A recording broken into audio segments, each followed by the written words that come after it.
What's up, guys? I'm alive. Welcome to the podcast. We're out here to get better. 1% every day.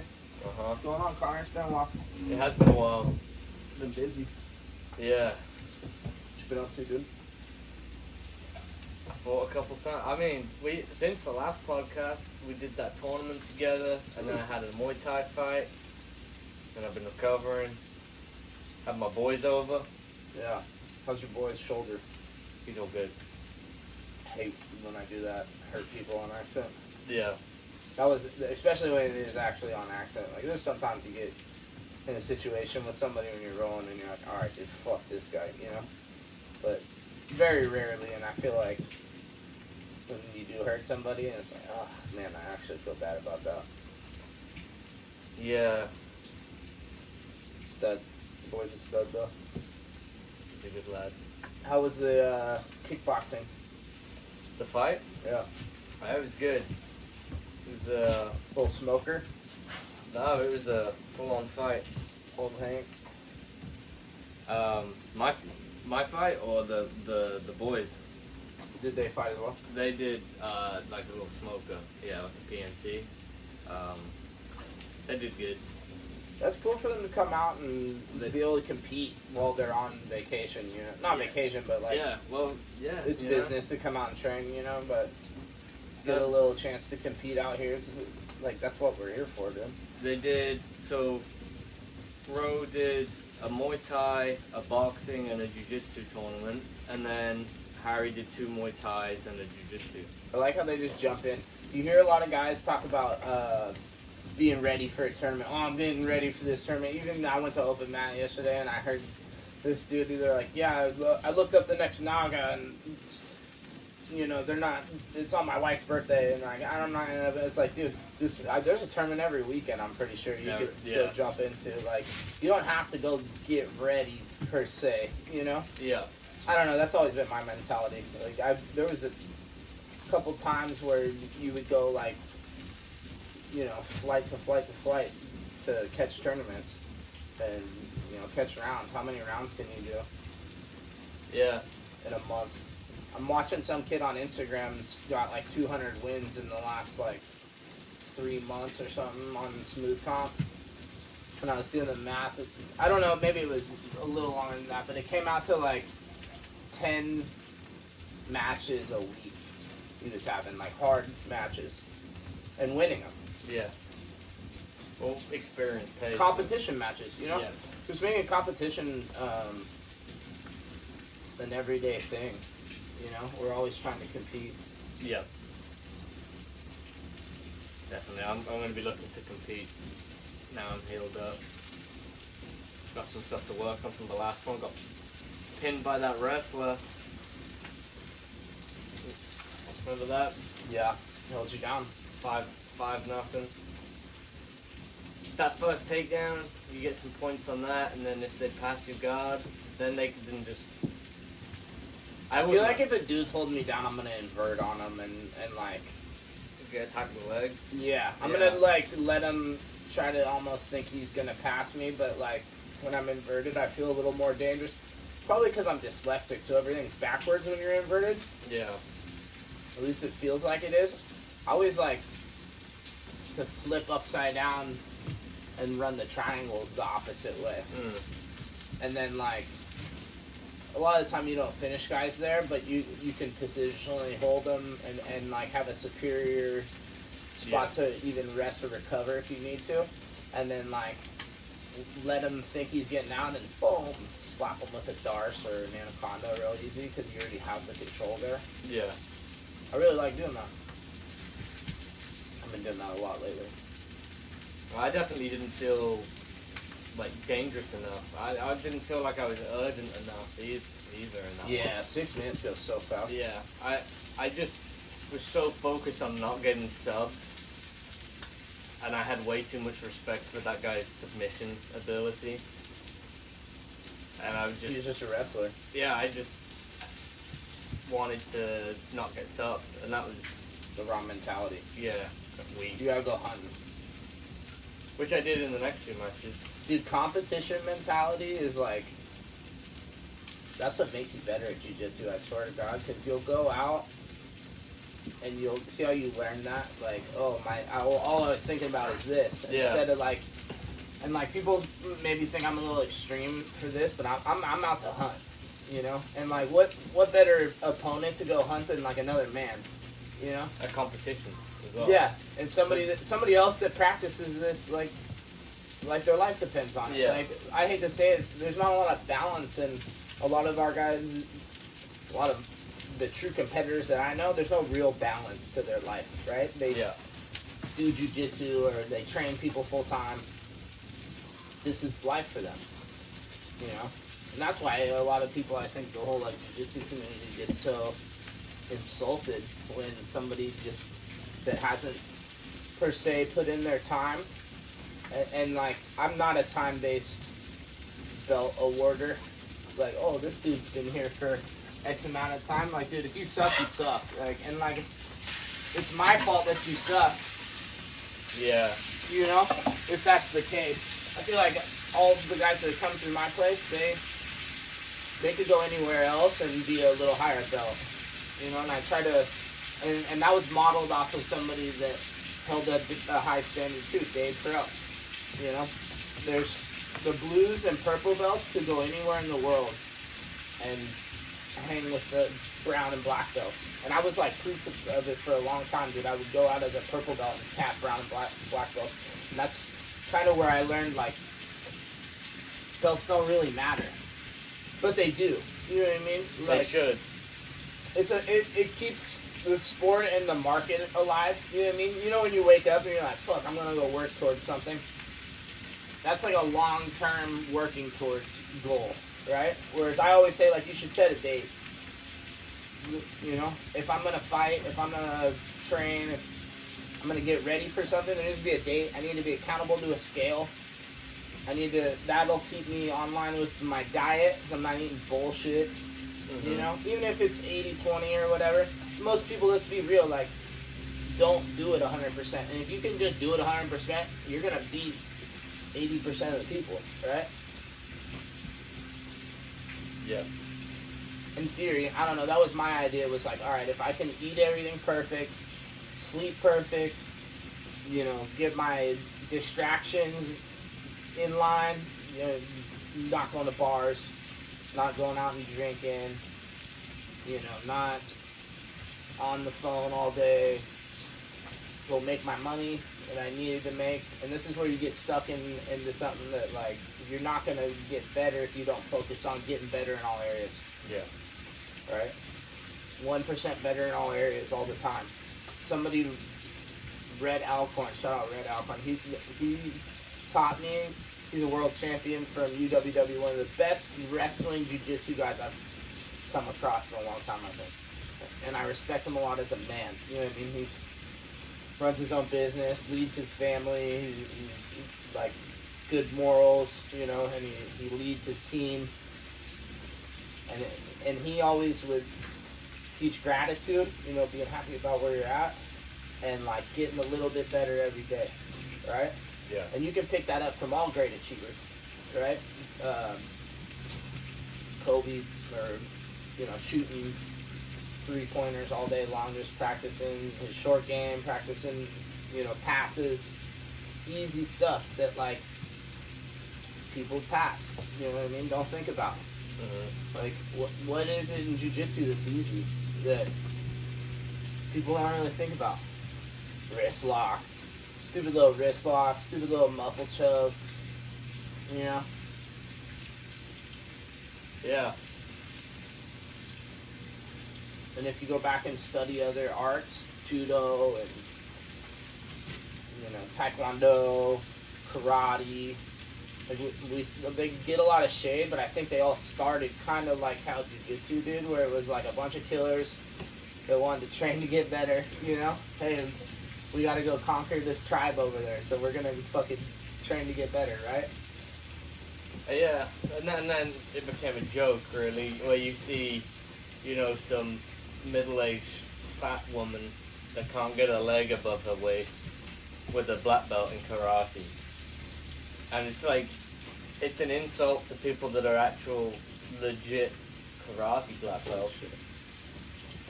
Dude, Whoa. that big old vulture was coming straight down right here, like shooting at our face. I was about to duck. That was crazy. You saw him, huh?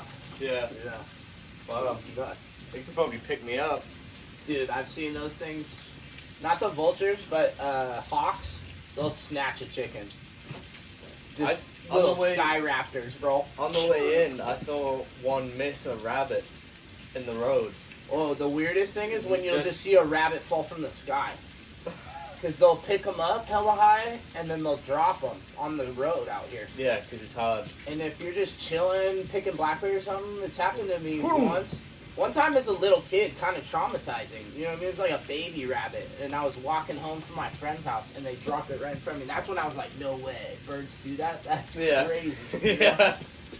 And you could take that to the jiu-jitsu, you know, picking a dude up and setting him on his back. Yeah. Stuns you like a dead rabbit. Now you just roll up and eat its neck, you know? Yeah. Nature. You want to get better at jiu-jitsu, you go watch nature shows. Oh, absolutely. You know? Yeah. Go watch a lion's cool to watch, but there's so many, like, more gangster animals out there. Yeah, you gotta, Like polar bears. They're pretty gangster. Yeah. You gotta look at the kill rate. You know what's really good at, like, a really high kill rate? Is dragonflies. What? Dragonflies have a ridiculously high kill rate. It's almost like nearly 100%. That's crazy. I see them humping each other out here all the time. Dragonflies? Yeah. Yeah, they're killing all the mosquitoes and like they have, it might be even like thousands of eyes.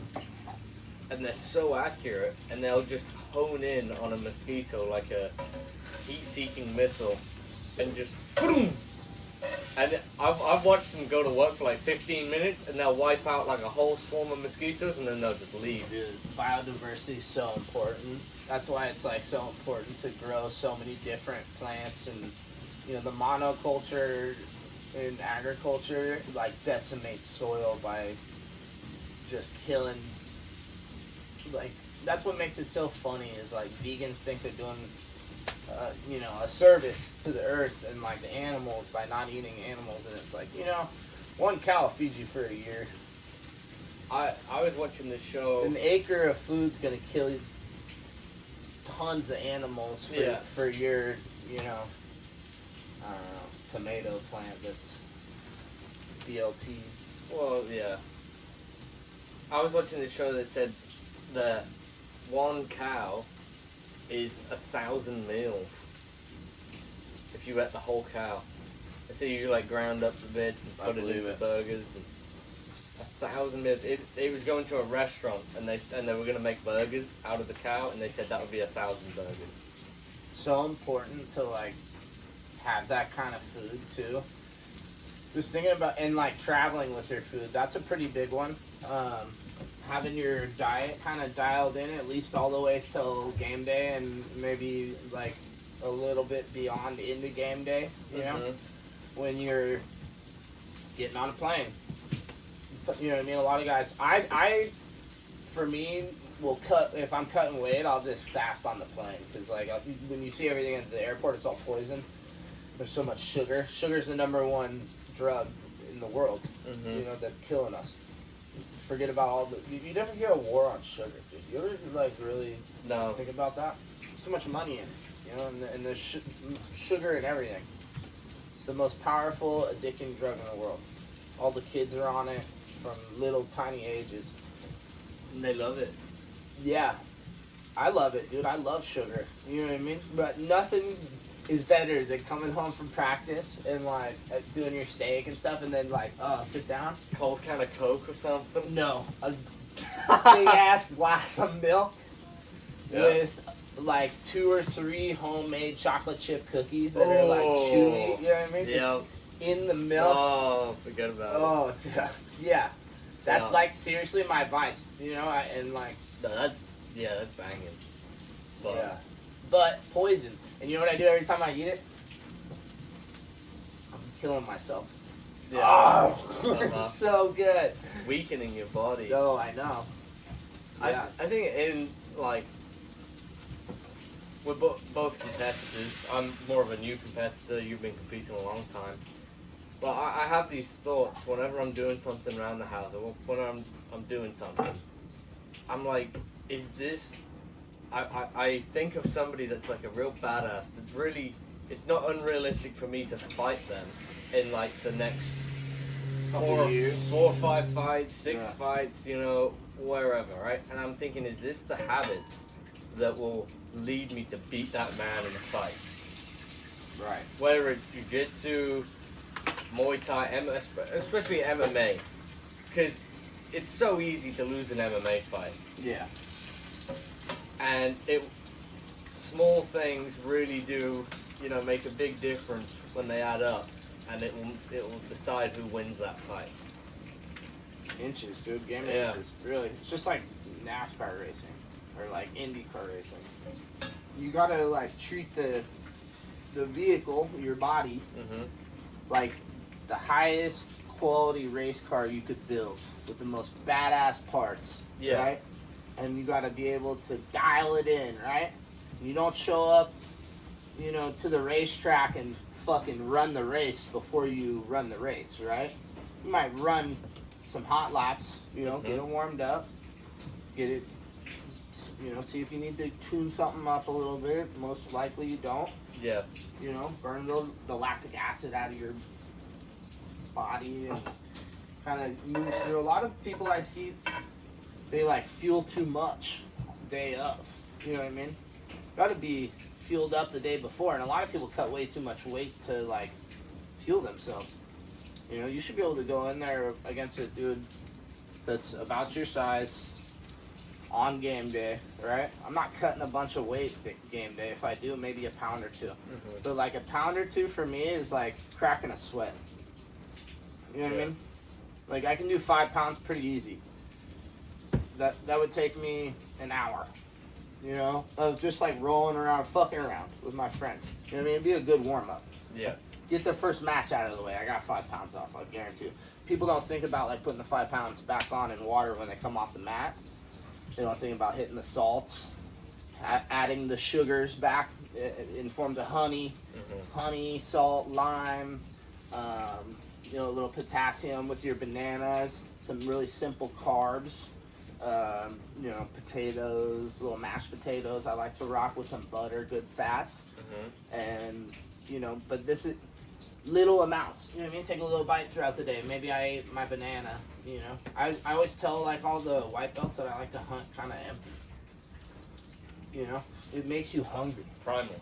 Right. You know? Maybe I ate a couple berries while I was, like, sneaking up on the thing that I'm about to kill. Right?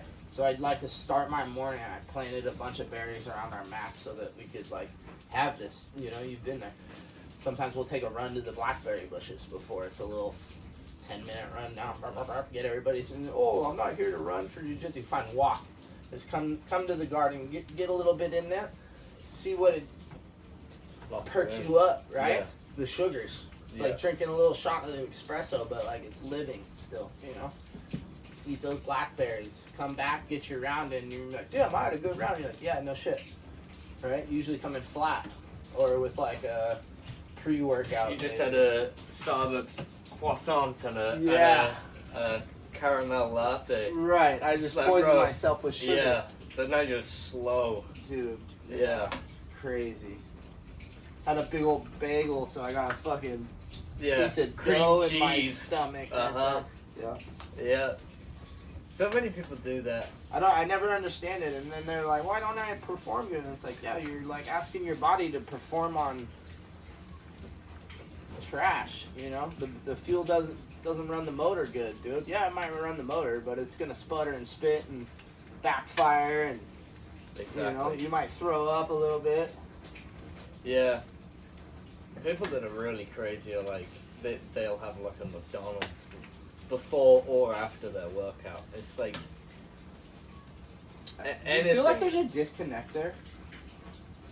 It seems You have to like, be fucking disconnected to like be. you're a hypocrite. Like you're living in such a weird way, where it's polar opposites of like how can you turn up to a workout, claim that you're a fighter or a competitor, and then immediately after go and just fill your body with crap?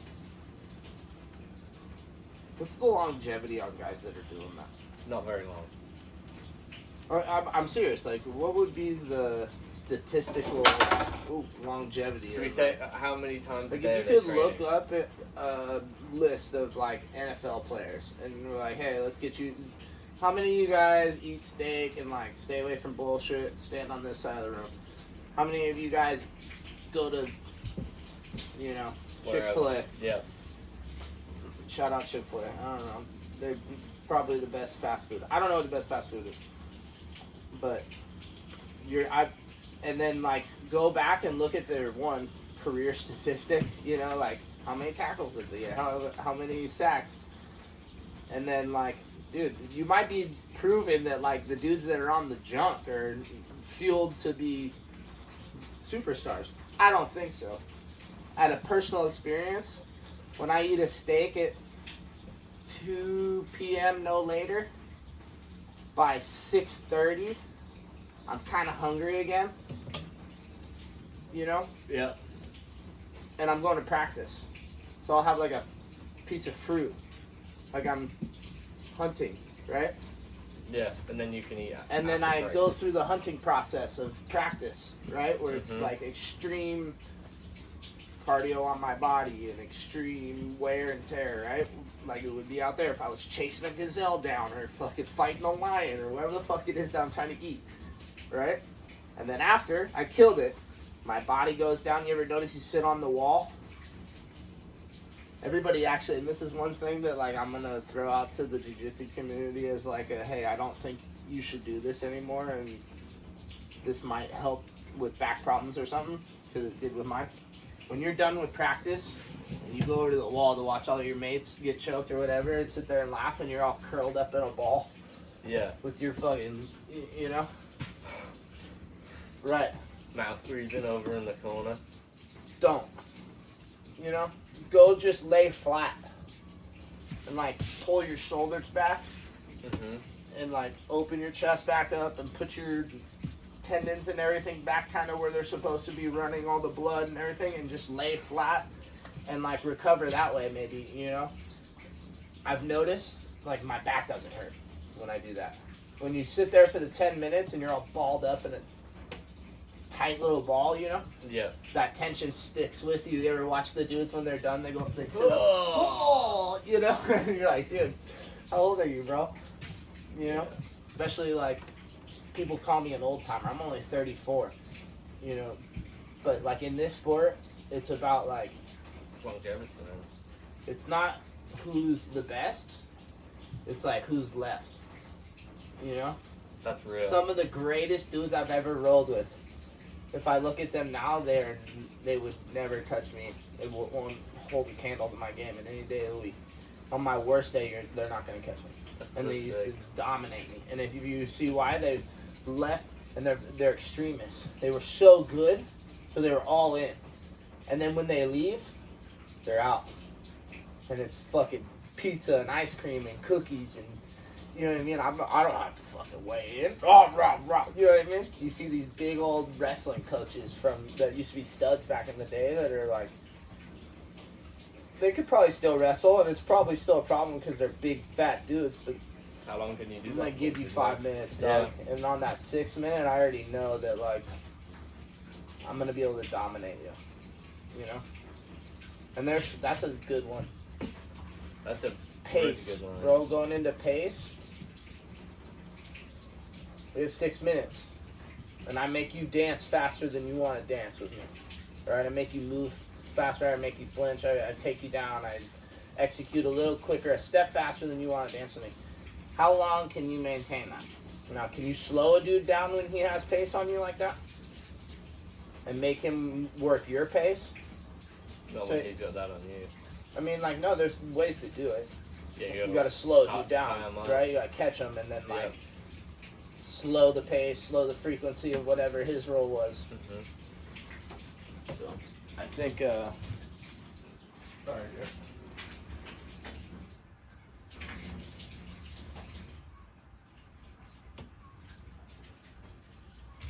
sure what the fuck's out there. Might have been my daughter.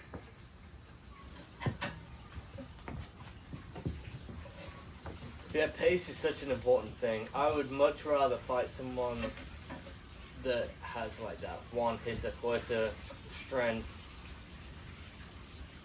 rather than somebody that's just never going to stop. I think It's going to drown me, you know? Yeah. A lot of the games come to, like, how fast can I catch you, you know? And that's exciting. But there's also a lot of, like, merit, and it's maybe a bigger guy outlet of grinding and breaking somebody. Nobody wants to watch that, though, you know? Yeah. So that's kind of what kills jiu-jitsu a little bit. Now, if you can grind and break somebody in 2 minutes... It's crazy, yeah. Sweet, you know? And that's what I think, like, Mika Galval, guys like that, they have that, like, kind of grind that's, like, so overwhelming. Every turn you move to has danger, right? Oh, I'm safe here, I'm safe here, I'm safe here. No, you're not, no, you're not, no, you're not. So, right? Yeah. It's just an overwhelming little grind. So having a good pace on a guy is pretty key, dude. And being able to have that cardio, to have that pace on him, a lot of that comes from, like, standing up and wrestling. If you, like, spend most of your time playing sub wrestling from your feet, I feel like your ground cardio is, like, much better because, like, say, especially for me, if I wrestle for a long time, when I get tired, I can pull guard. Yeah. And then I can just cruise with the best open guard. Like, nobody's passing my guard. Right. You know? And then when you tell yourself that, right, nobody's going to pass my guard, I have the best. That becomes something that can be a crutch, almost. Whereas, like, most people are starting in that position. And, you know. And once you catch your breath or recover, you can always get back to your feet, right? Or would you just, like you say? Well, you're already in a position to wrestle up. Yeah. You know, the guy thinks he's going to be able to pass you, and, like, he's giving you a leg. You don't even have to wrestle anymore now. You're right. I think what a big key to, like, a lot of tacket and some of these wrestler jiu-jitsu guys is, like, it's about the scramble in position, right? Or what people think is a scramble. If you and me, if I set up what I want to set up perfectly, you know, I fake to where you shoot in on my leg and I can shoot a Dars, or I can choke you off the takedown and let you take me down while I choke you, and I'll finish you as soon as we hit the mat. Mm-hmm. Most people are like, oh, I got caught. And it's like, no, you got subbed, right? That's that beauty of the art of the scramble. Like, and when you watch new guys or even black belts that probably don't have it, they don't know what to do in the scramble. They throw the arm out, right? Or they get into, like, a weird, we can't find that toe hold. Or you know, just because I teach you how to do a move doesn't mean that your body recognizes the muscle memory to do it, especially when you're tired or under stress. That's what I was saying the other time. About bad habits. You've only beat a bad habit if you don't do it when you're tired or under stress. Right. Absolutely. And that's the thing with moves, right? Don't do them until you can do it right. Do it until you can't do it wrong. Don't be afraid to do them either, you know? Yeah. Don't be afraid to enter tournaments. Don't be scared, homie. Don't be afraid to roll with the best dude at any open mat that pulls up. And for one reason only, you gotta know what's possible. You know? Yeah. If I go against somebody who just obliterated me in 10 different ways, he obviously is doing something differently than I'm not doing, right?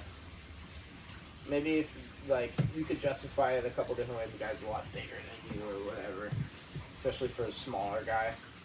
Like, sometimes you run into, you know, the small percentage of heavyweights that actually know jiu-jitsu, right? I think there's only, like, probably 20 of them in the world. I'm serious. Because they were little guys and then they got big. Right. And they did steroids.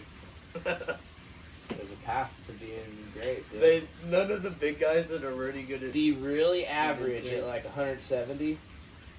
Even just like a step above average. Just good. And then take steroids and go to super heavyweight. And kill everybody. Kill all the fat, slow people. Yeah. That don't really know jiu-jitsu, they know fat man jiu-jitsu. Yeah. Side control Americana. Bro, fuck off. Hey, no, but you know what? It's not, and listen, it's not their fault that they're big. Like, you know what I mean? You also have to remember that. They're just playing the jiu-jitsu that they're capable of playing. And everybody's playing a game of jiu-jitsu that they're capable of playing. Yeah. Now, society's real soft. So there's become a game and like a little like circle of people that like are only capable of playing a certain game, which is really soft jiu-jitsu, right? Hey, don't do that. Oh, you know what I mean? Yeah. The guys that make the rules around like, hey, don't grab my ankle, muffle choke, stuff like that. Oh, that's dirty. Yeah, dude, we're practicing an art form of like choking each other and like attack, right? I'm attacking you. You're attacking me. So like, I'm not gonna be super nice about it, you know? Yeah. And then you forget what's possible when you put rules around stuff like that because you don't understand how entries work if you don't play a leg lock game. Think about it that way, dude. Think about if you didn't play leg locks at all coming up, and you and your lads never played leg locks. You wouldn't know what a back step to any of a honey hole is. I'd get shocked immediately. Right. I'd be like, whoa. That's why it's so important to roll with people that are better than you because they show you what's possible. I remember the first time I was rolling with you, I kept like interrupting the roll with like, well, how'd you do this and how'd you do that? Yeah, I get that a lot. And you, but you said to me, you're like, I'm not here to teach, you're here to learn. And that stuck with me. And I used to then, when I would roll with you, you would hit a move on me or somebody else would hit a move on me, and when I'd roll with you, I'd try and hit that move on you to see what you would do to deal with that. Like, I'd get frustrated, someone keeps doing this to me, alright, I'm going to try it on Brady. And then I'm like, okay, that's the answer to that. And you don't even have to break it down for me and teach that to me. That's why it's so important to go live. Yeah. If you're not rolling live, dude, it's sweet, dude. Just all, drilling moves. Drilling moves it's good, but I think it's a business model, you know? It's to pass time during class where nobody wants to roll for like 45 minutes. People won't roll for 45 minutes. No way. Dude, you know why I know that? Because Fridays we do our little run and guys are like, can we just roll? And I'm like, fuck it, dude.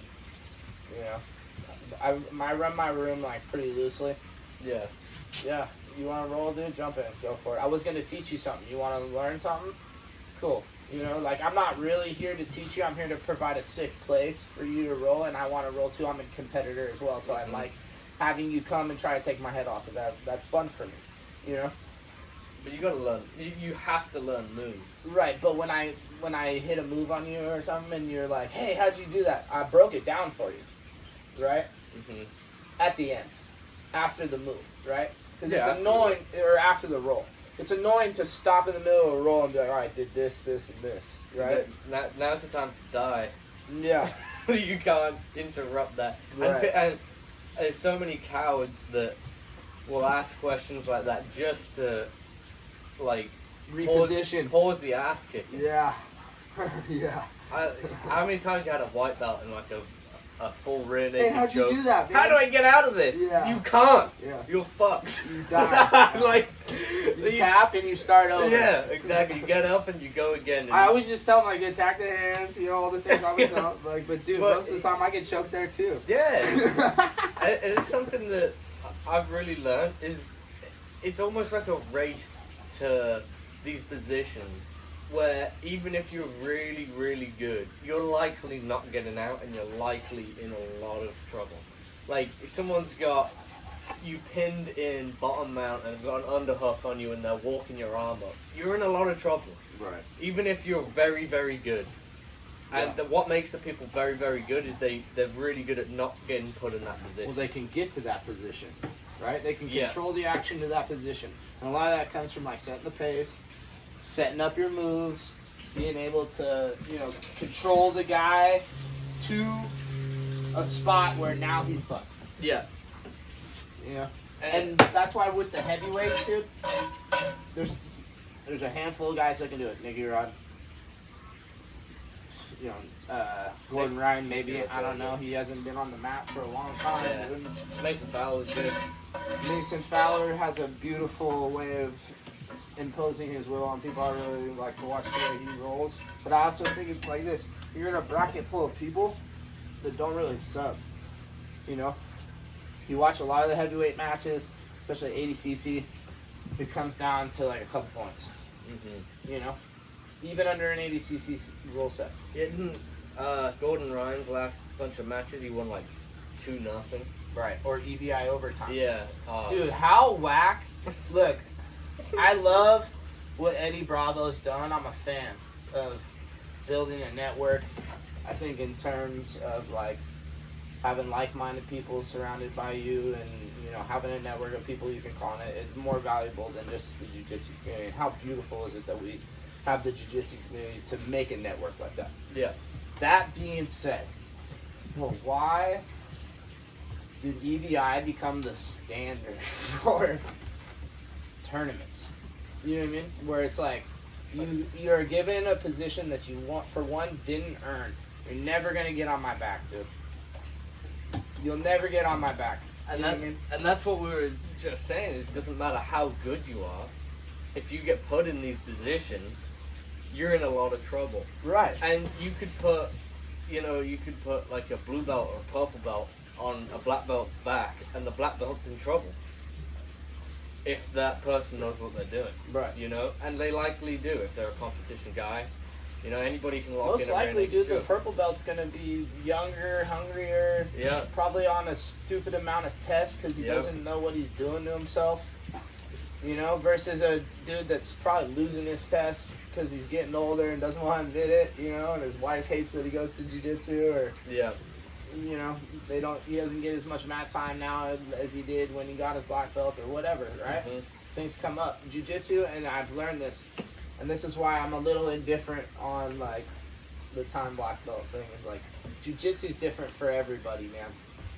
What it is for you today is different for what it is for me, versus what it is for the 40-year-old guy that is just trying to get in on day one and, like, lose a bunch of weight, or the 19-year-old kid that's been doing it for 10 years, That everybody's going to be in a different spot, that it doesn't really matter, That's what's cool about it. It's like a little blend. And if you can forget about the belts and just go try to sub the best people, right? Right. Don't hide from it. You have to know what's possible. I'm going to reiterate that because I've been thinking a lot about it when I'm driving home. Like, the guys that leave the gyms to go open their own gyms because they just get destroyed, and then they have a culture of guys that come and learn from him, they don't even know what's possible. And then you get them, there's YouTube, stuff like that. Yeah, that'll work, but, like, it's not the same as going in and, like, hitting moves with dudes that are going live like that and hitting it at that pace and learning what it feels like to have your lungs burning, trying to hit the move, or your eyes you're trying to, like, see through burning sweat, There's just different levels of these matches that are going to take place, especially if you can compete. You're going to get a dude that's sweating all over you. Maybe not. Maybe a guy's super dry. You know what I mean? And that somebody just showed up to the open mat and he's fresh and he's dry and you're not. These are different scenarios that are going to happen to you throughout your career. Excuse Hanky. Hanky. Good. Yeah, well, it kind of makes it very exciting, to just ignore the belts, even ignoring the accomplishments, and just chase down the best people around you. I always do so much better when I don't know about the dude. Yeah, and just hunt everybody. We're just doing jiu-jitsu. Yeah. And for me, my goal is MMA, but jiu-jitsu is something that I really enjoy, and there's an excitement that comes with. I know who's like my size that's really, really good, and I could face them someday, you know. And it would be really, as an MMA fighter, if I'm gunning after those guys and competing with them in their sport, that they just do jiu-jitsu. That's that would be very big, you know. It's exciting to chase the best guys in whatever you do, you know. Like the specialists? Yeah, I mean, there's a couple of jiu-jitsu guys that I know of that are like my size, they're local, and they're really good. Like, they're really good, they're competing every weekend, they're very, like, there's not very many weak points. Purple belts or what? Yeah, like, even like blue, purple, brown. I'm gonna pull up on those. They're good. Yeah. I need some matches. What's up, dude? Yeah, right. They're all like my size though, eh? Oh, really? Yeah. But that's the thing though. There's these young, hungry guys, and Let's go get it. yeah, I'm looking at them, and I'm like, if I could compete with them in their sport, and I can get to the point where I could catch these guys. To go up, I don't know if you ever rolled with like MMA dudes, like just pure jiu-jitsu against an MMA guy, but they're always like, Oh yeah, they suck. they're not very good, and they Yeah. get caught with everything. Yeah. And They love to get armbarred and triangle. They do, yeah. Just being choked.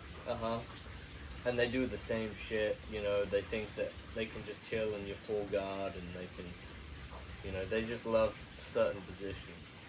But someone that's it's like a dying art, I think, being really good at jiu-jitsu for MMA. And I think the art's changing, dude. I just think like it's come from Brazil. The Brazilians protected it for as long as they could, right?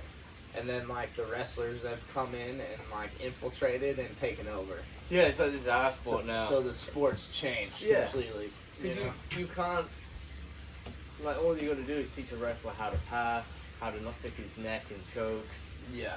I mean, it's like, Leading with your head will get you killed as a wrestler. and then it becomes so difficult for just a pure jiu-jitsu guy that doesn't know any wrestling to beat one of those guys. Right. You gotta wrestle now. Yeah. Like, Gotta be good on your feet. big thing that I'm doing now is learning how to wrestle. Well, what comes from wrestling is just learning how to control the inside ties and control the dude's hands. Yeah. 2-on-1, Russian ties, you know. And that's what I was talking about. It's like so underutilized is like standing wrist locks, set up beautiful shots. I think the setup for like your moves are way more important than your moves even. Because if you set something up perfectly, you almost can't help but fall into the move. Yeah. You know? That makes sense. So when you're really focusing on your setups or, you know, your footwork into a move, if it's coming from the feet, Yeah. getting the guy to react. You know, you're doing jiu-jitsu, when I'm doing jiu-jitsu, I'm mostly trying to gauge a reaction out of a person, right? I could move a certain way, he'll react a certain way.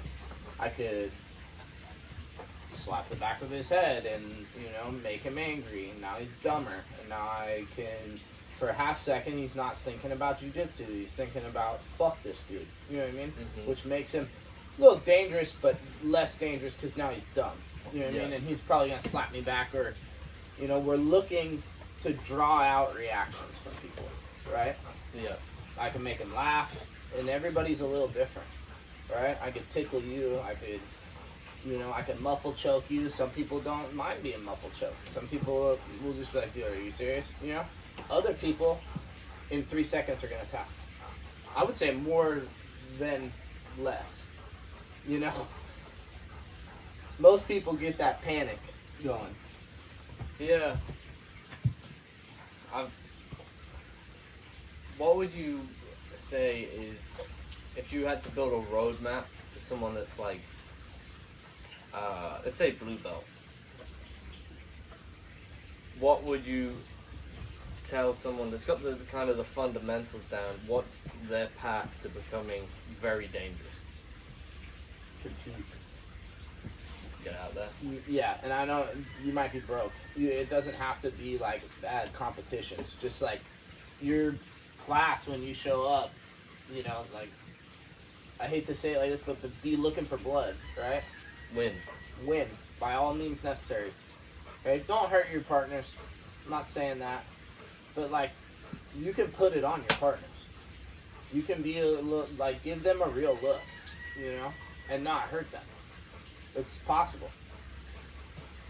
Don't be selfish. Don't, you know, hurt your partners. In the end, that's going to hurt you, even as a competitor. If you're like, fuck everybody and you're hurting everybody, one day you're going to wake up with nobody to work out with. You know, get your diet dialed in.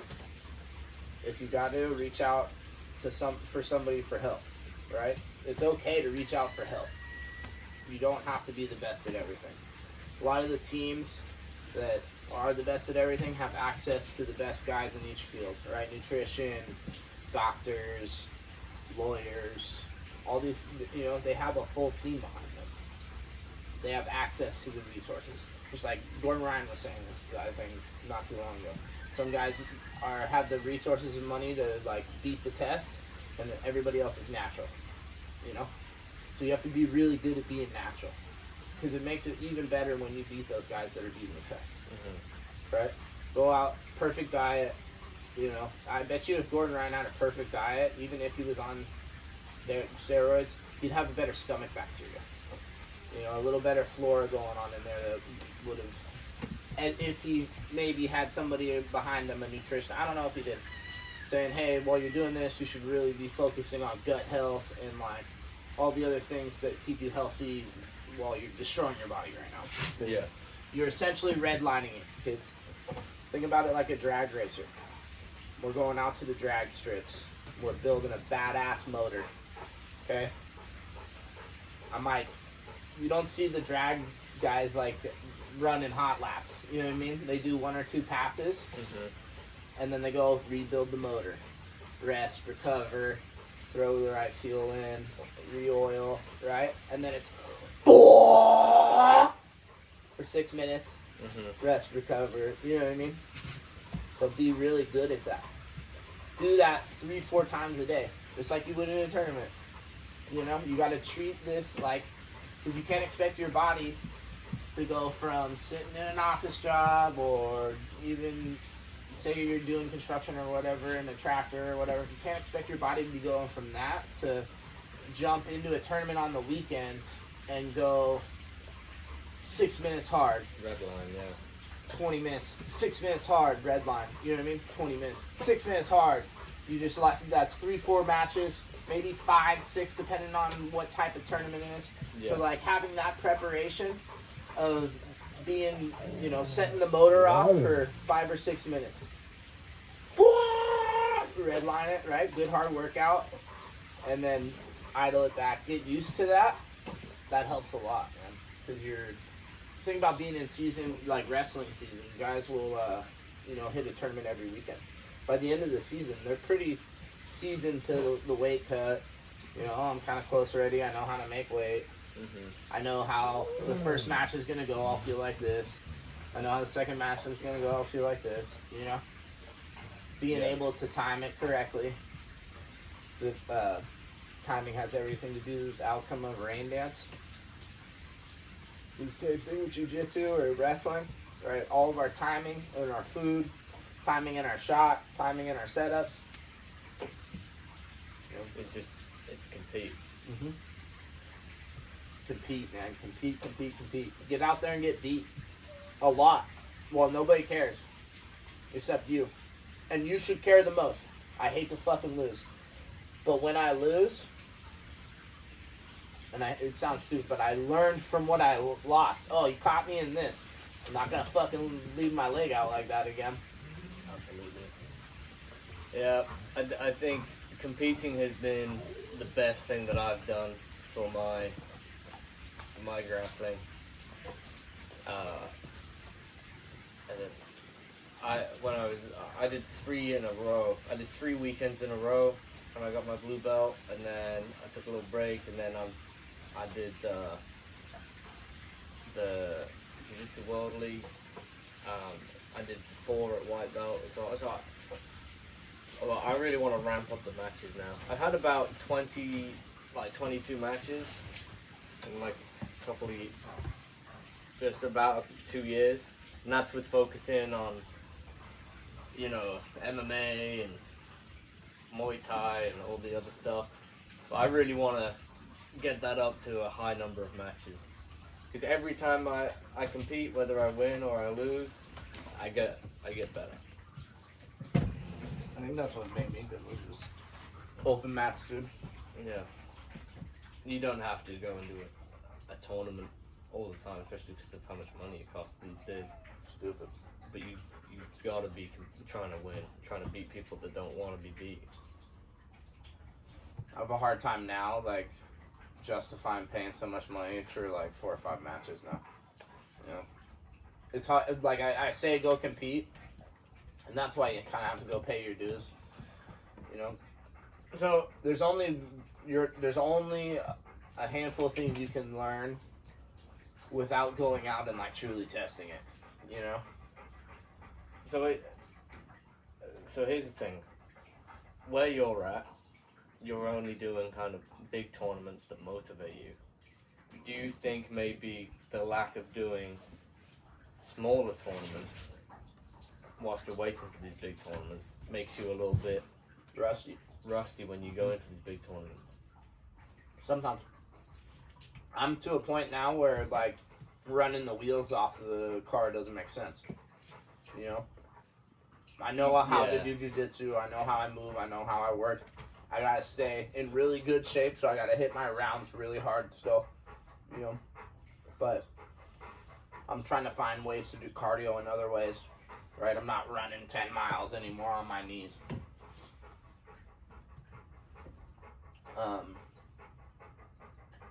That's really a big thing, dude. I used to run hill sprints and, like, run through the cemetery and, like, kind of run like a monkey, basically, or an ape, you know, on all four. And, like, try to work everything out. And then, like, I noticed, like, my knees were loose. And then my knees would pop. And it would become an issue, you know. But the less I run, my knees don't hurt anymore, you know? Yeah. But I think a lot of young guys hear that and they're like, oh, I'm not going to run then. Right. No, it's a little different. You still got to go put in a little bit of, like, track time, dude, because you'll learn a lot about yourself when you're tired. I think every combat athlete needs to put it in the miles, at least to the point where they're at a position where you're in, or, you know, where you're like, all right, I know how to fight, I know how to get in shape, I don't have to run to get in shape. But so many young guys, it just pisses me off when a young guy, you know, early 20s or even a teenager is like, well, you know, this guy doesn't run, and he's in good shape, but then they're also not replacing the running with anything else, and they're just like, well, I'm just not running. And they're like, oh, but I do this and I do this, and it's like, yeah, but you get tired every single time you roll or you have a fight. That's a sign, dude. If you're getting tired, like, you gotta change it up. I hate getting tired. I don't want to get tired. That's the worst feeling. Yeah, if I'm tired in a fight. I think where you get a lot of your rounds, like, that tiredness gone is, like, you know, doing your rounds where you go for an hour, 5 minutes, 5 minutes, 5 minutes, 5 minutes, 5 minutes, 5 minutes. Open you get those long, like, blown out sessions, but I don't think there's a lot of longevity to doing that. You can't do that all the time. Yeah, man. That's I've come to find out the last couple of years, just, like, I've been limiting myself to, like, 7 matches in open mat instead of 10, 12, 14, you know? It used to be like, all right, I've got 7 hard matches now. Yeah. You know? Quality over quantity almost, right? Right. But that being said, don't be a bitch when, like, you gotta know that, alright, I've done 7 matches, but they were all hard. Right. You can't do, like, 7 soft ones. Or, like, 4 soft ones. Yeah, sometimes you get in a match like, I can't count this, dude. Yeah. Yeah. I try to, if that's the situation, then the guy just sucks that bad, dude. Yeah. I just try to go from move to move to move to move to move to move. Maybe not sub him, but like I put a pace on him. right there. Yeah. I'm right there. I'm right there. I'm Catch right there. and I'm right release. there. Yeah, exact. Catch and release. Love that shit, bro. It's so fun. Catch and release, man. That's how you get really good at chaining subs. Yeah. Catch and release. Like if you hit an armbar like 5 times on a guy, stop armbarring him, and like get to the armbar and then start figuring out. Another way to armbar him. Yeah. You armbar to the other side from Yeah. where you were just armbarring. You know, get the double armbar. Go get the triangle involved. You know. You can always make it worse. That's the big thing that I learned rolling with you is that you think that this is it. This Like it sucks. can't get I any gotta worse. get out of this, and then you're And like, then you oh, make man. it worse, and you're like, all right, this is it, and then you make it worse, and it's like, how much worse can this get? And it can always get worse. Yeah. It's like, but I really like what you said. I think the main point of this should be like, what you said about, it's not who's best, it's who's left. Right. That is gold, and anybody that's just starting out, you need to learn how to balance everything, and you got to go all in on this if you want to do any good or make any, progress. But understanding that You're gonna be unbalanced if you're really all in. it's like an ultra marathon, people go, oh, it's like a marathon, it's not a sprint. I don't think it's even a marathon. 24 miles, it's pretty weak to call decades of work. Literally decades, and Or 3.5 years if you're lucky. yeah, that's the fact that you're in the game so long. If you're really in it, you're gonna be in it for so long. You gotta be able to look after yourself. And a lot of the lessons that you said today, and the analogy of the drag car, is pretty accurate to how it is. You can't go redlining it every single Alright. time. All the way up.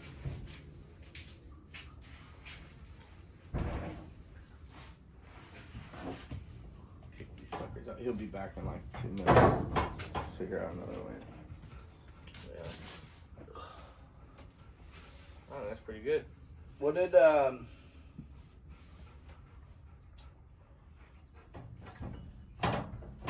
we can get into it. But hey, what's up, guys? My sidekick, dude. I've had him for so long. It's crazy. Almost 15 years. I think people still can't believe he's alive. Yeah. Oh yeah, that's what happens when you feed him, steak and eggs and run him every day. And I think the key to it is throwing him in the back of the truck to go to town because it gives him something to look forward to. And he sticks his head over the side, blasts all his nostrils and his eyes and everything out with oxygen, and it like supercharges him. When they get back, he's like stoked to be back. If you just let the dogs sit and be stagnant, they die. They gotta have a job. No purpose. Yeah. He's gotta make sure I'm okay. And he's gotta make sure he gets some steak. Again, it ain't who's best. It's who's last. Yeah. Yeah. Dude. I've seen so many people come and go, and one of my instructors, Terrell, used to say, it's a revolving door, dude. There's gonna be people coming and going and coming and going, and all you can do is kind of inspire people to hang around as long as you can, And what becomes the problem is some of the people that hang around are at a cost to your own situation. Yeah. So you can't let that happen. But building a solid community is where you're gonna have the best results. Go to a lot of open mats. Go beat up the best dudes. Mm-hmm. Go learn what's possible. Right? Exactly. You're gonna be a product of your environment at the end of the day. If you're around a bunch of soft men, you're gonna be a soft man. Chop wood, carry water, dude. Go get some chickens. Getting 100 eggs a day, my boy. That's a lot of protein. Yeah. To wrap it up there. Yeah, call it, man. Good luck out there with the tournaments. I hope this helps you guys. Yeah. Go compete. Go dial in. Go be a little bit better. Yeah. Stay frosty. Be a shadow in the night. Shadow in the night.